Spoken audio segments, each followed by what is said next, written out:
of you picked up the Beauty and the Beast book from that Big Wow put out with all the collection of the art? Okay.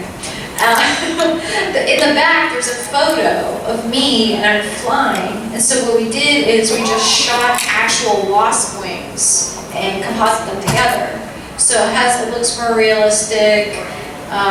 You know, I don't have to deal with, you know, even if I did do wings, I would do them at the relaxed stage, so they'd hug close to my body. Because you gotta take into account, like, going around a con, transporting them, you know, it's all these little logistics that you have to think about when you approach stuff like this.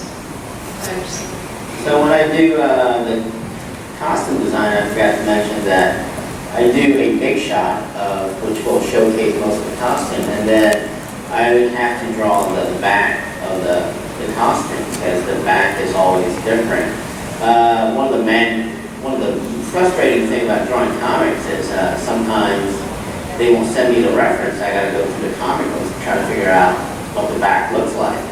And half the time, actually most of the time, I just make it up, because you can't find any reference. So when they start asking me to do some of the costume design, update new costumes and stuff like that, you know, I start doing a lot of, you know, back designs too, which is completely different from the front design. So what? Oh, go ahead.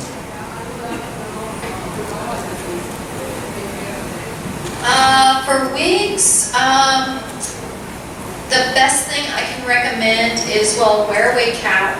I mean, it's very important to wear a wig cap if you have your hair up, but there's a product called Motions Oil Sheen. And basically it's a conditioner for your wig that allows you to, like, basically it makes it easier to get the tangles out. And when you do brush your wig out, try not to use your brush, start with your fingers.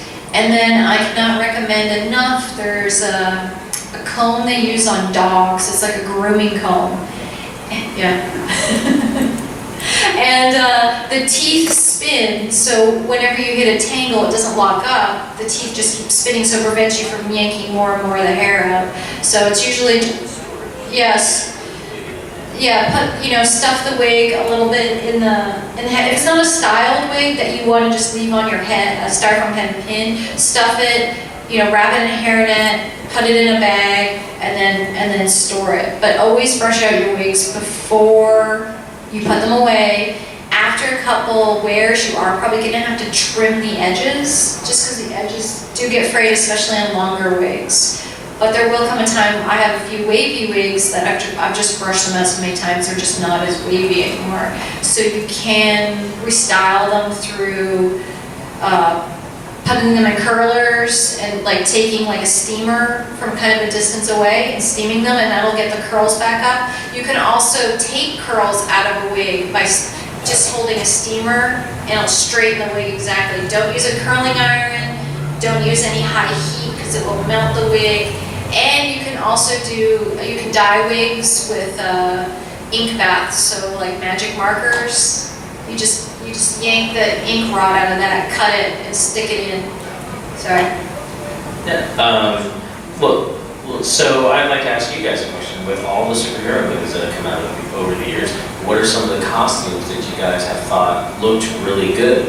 Or, you know, because as fans, we have a tendency of getting a raw deal, like when we see a bad costume, oh, they're going to complain, wait till they see it in the movie, then they'll love it.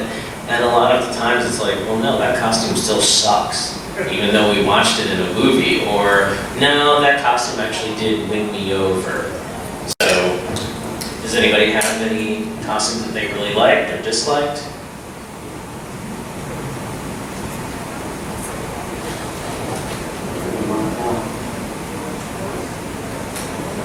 I thought the Spider-Man costumes from not the new one, but the other three, I thought that was pretty good because it kept to the classic one, and I don't have a problem with the textures and the raised parts because, you know, I've really seen in some older movies or when they've tried to do the spandex just doesn't look good. So having those those types of details I can bring it out, but keeping to the actual original design is good. And it just, on your point about the Batman, the Adam West versus actually any of the other ones, you don't want to see something like the Adam West one. It's hard to take seriously, but at the same time, the other bat suits they've done are, or at least in the new one, it's not like the comic, so I don't think they need to do that. They get to add texture and do something that looks like a comic, like the Spider-Man one, and I think that would be ideal for most fans. Just keep to the design, make it work for a reaction, live action, but don't change the design because there's no purpose. Yeah.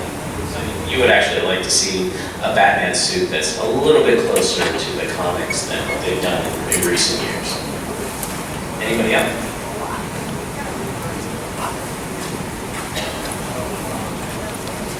I also do agree with Frank about how the Iron Man armor looked very well on screen.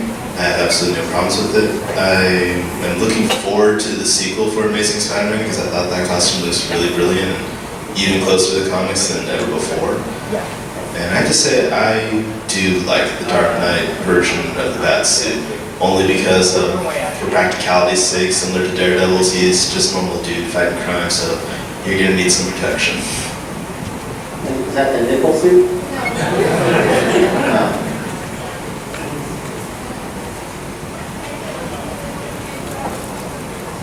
Mine, honestly, is probably Kick-Ass, if only because it also shows a lot of problems that cosplayers actually have when he's designing his suit, because it looks bad. He just went out and got a green spandex suit, put it on, was like, well, oh, this is awful for fighting, I better fix it. Oh, this is still awful for fighting, better fix it. And it just shows a lot of that. And then also with Hit Girl and her dad, it shows when somebody puts effort and thinks about it, it shows the differences. Especially from the previews of the new Kick-Ass, how it shows all the other superheroes that join him and how they design their costumes, and it shows like bad ideas versus good ideas and how it actually affects the design. And it also, if a cosplayer watches it, if you think about it, it also shows you different ideas of how to fix it or how to show things. Tim Burton's Catwoman does great for artistic design, looks great on paper. I think as Catwoman it did not catch. Practicality, physicality, the way that she moved in it seemed really stiff overall. And Michelle Pfeiffer's gorgeous, but it didn't seem like it would work for the athlete type that they needed. Halle Berry did not exist. And Catwoman was much more gadgets, acrobatics, and specifically the way that she acted outside of the costume as well. So the scenes where she's talking with the mayoral candidate when she's trying to kidnap him and when she's trying to sell off everything else, you still see Catwoman throughout all parts, regardless whether she's in the skin tight costume or when she's just in normal clothes or when she's in her maid outfit when she's sneaking around the Wayne Manor.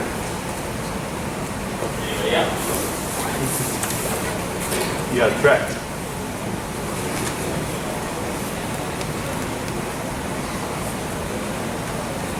I like Superman. Superman's my favorite character, so following Smallville for 10 years, I thought it was kind of cool how, okay, he's not in a suit, he's just in a red shirt and jeans, and they give him a different jacket, they give him a blue jacket or a red jacket.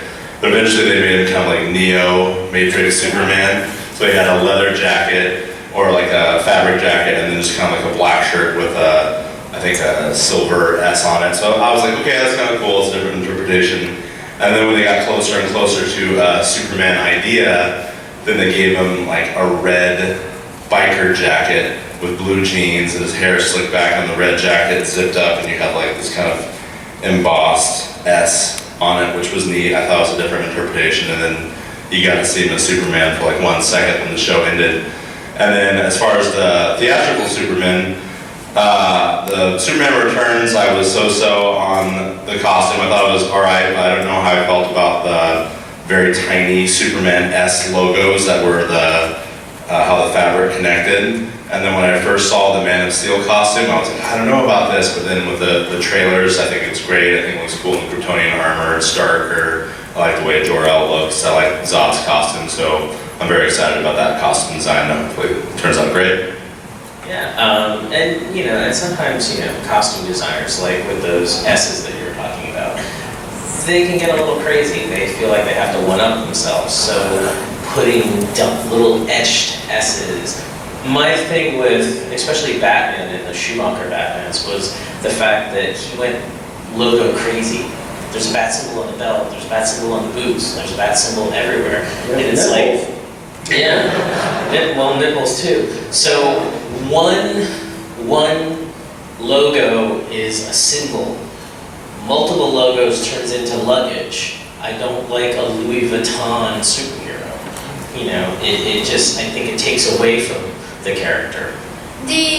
And sometimes you can get caught up in the coolness of something. Well, for instance, the embossed Superman logo looks fantastic. As I'm watching, I'm like, if I was a girl, like just talking to Clark Kent, I'd be like, what is that underneath your shirt? Like, what's that raised S thing? Is that, what's going on?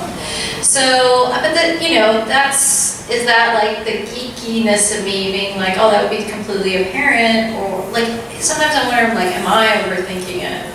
You know, I'm like, and that's what happens too. I think sometimes costume designers just, not that they overthink it, I think they just put too many logos. They're like, there's an empty space, we have to put something there. So let's put in more S's. Like when he stomps around on the snow, let's stomp in S's. And you know, when he's, you know, kicking somebody, there'll be an S on his forehead. S on his shoes? Yeah, yeah. Brandon Russell? Really? Yeah. I mean, has anybody seen 30 Rock? The shrimp, made out of shrimp, jumping in a bowl of shrimp? The S's, an S made out of S's, and that's what I always think. I'm like, do you really need to make your Superman emblem out of S's? Like Richie Rich with the dollar signs all over the place. You know, like even the little, I'm pretty sure there's S's on the footer too. Well, you have, you know, like she was saying, you have an S made out of S's, then you have a belt that has an S, then you have, you know, the S's on the boots, and it's like, okay, it's a little much, you know, like we get it's Superman just by the fact he's got a red cape and a blue shirt. But they didn't put an S on his cape. Yeah, well, but you know, a lot of art. That's a point between a lot of artists. That'd be overdoing it. Yeah. That's where I have to say, like for me, with the new Superman, and again, this is all like qualified to myself. I'm bummed that there's no real S curl. I don't feel like he doesn't really have an S curl. Who's S? What do you mean S? I thought you meant an S girl. No, well, Superman. yeah, the Superman curl. You know, that kind of like bumps me out a little. Spit girl. Big one. Yeah. Any other questions?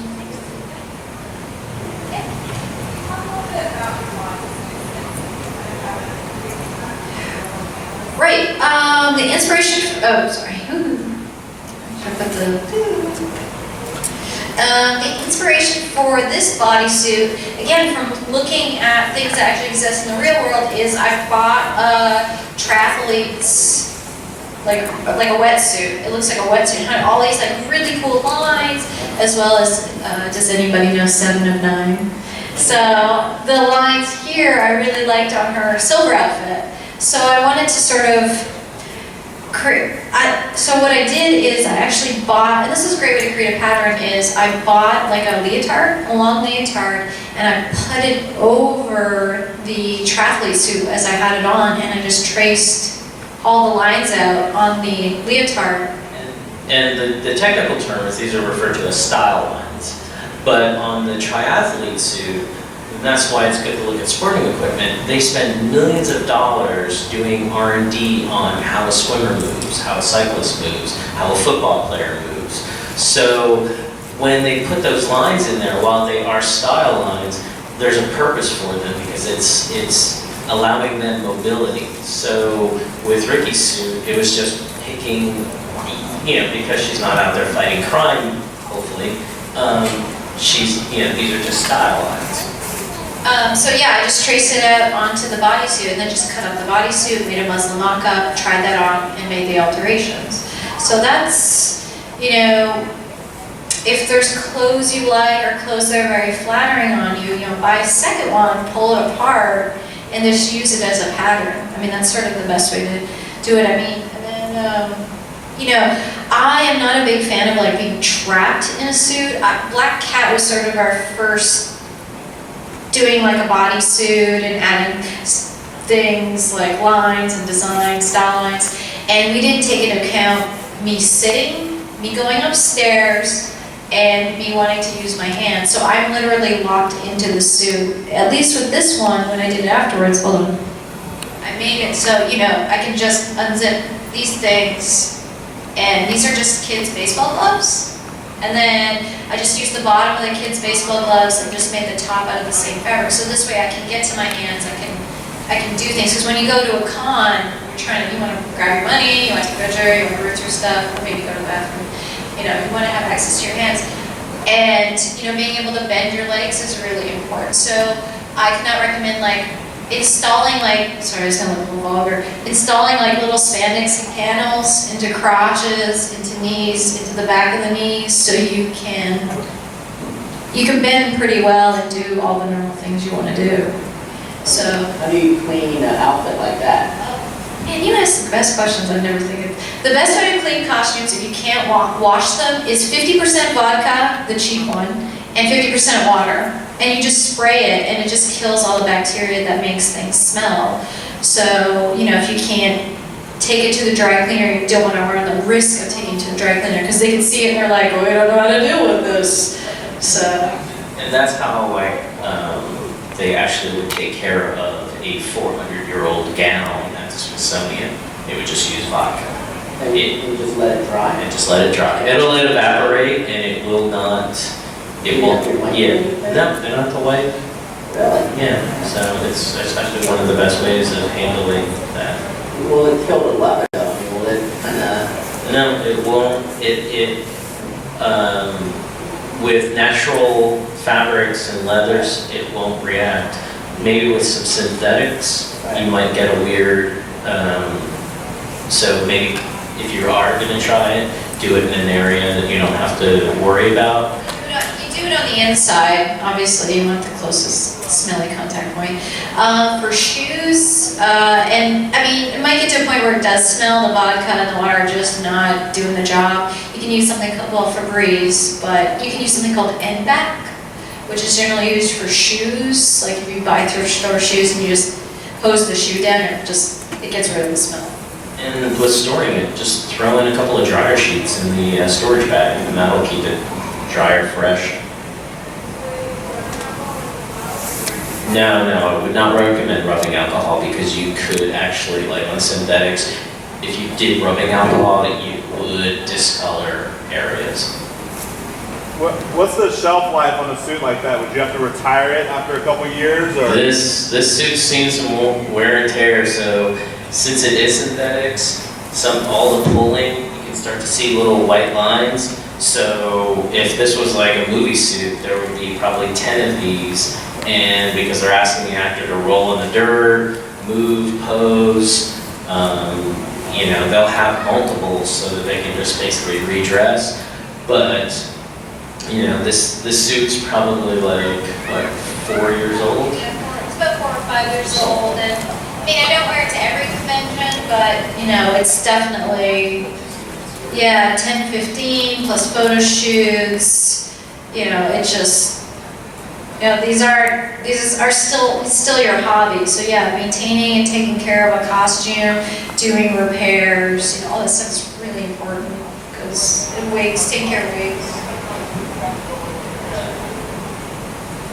I mean, when they're asking you to do costume design, do you ever basically say no to something?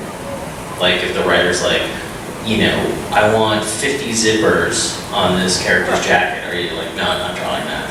I say no, and then they say, this much money? I say, hell yeah. You know, I'm a whore, so. I mean, and looking at his, again, like I was saying, there's different ways to interpret things. Looking at his art, you can almost kind of see, okay, see the seam, and it goes up the shoulder, and it stops. So you could almost look at like that main piece as a separate piece altogether. There's an undersuit, that's the legs, and the arms and an underpart, and this part with the armor is its own separate piece. So it might not just be a single bodysuit like this. Yeah, or you know, the armor, space fabric.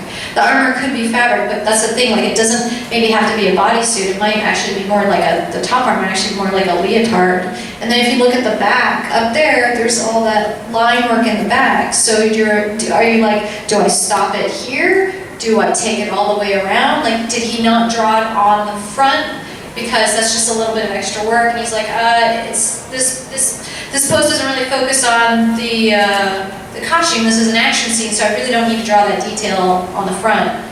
Or do you just stop it in the back? Is it an armor piece? Is it a fabric piece?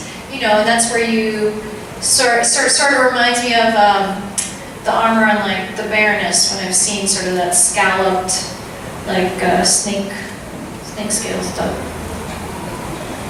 Any other questions?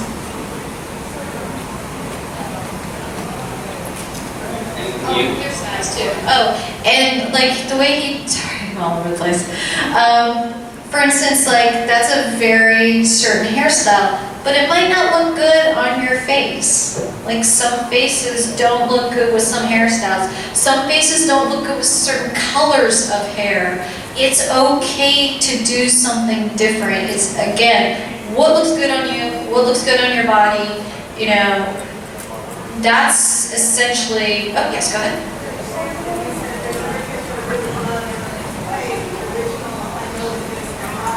Yeah.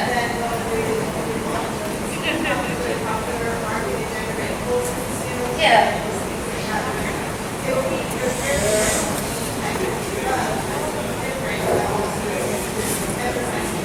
Did you say gender bender Colson suit? Yeah. Sexy Colson. It's Rule 63, I think is the internet term. So, like for instance, like black hair. For instance, this wig looks black, but there's black and browns in it. It creates a more realistic look if you know, I love going to, not necessarily shopping for wigs online, I love going to wig stores and trying the wig on. That makes a huge difference because what I might have bought online looks good on me, maybe not so nice when I get it and I can't return it. You know, rather than going like straight up black, go with like, you know, I think it's called like 1B. It's like a really dark brown. So add some tones into it as well. How do you clean it? You can just wash it in warm water. Yeah. And the hair won't come out? Nope. Just let it hang to dry. Do you use a conditioner and stuff like that? You can use like mane and tail for horses, like pony butts.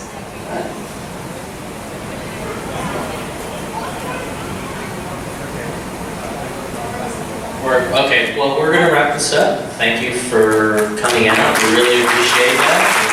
And we hope you got some information.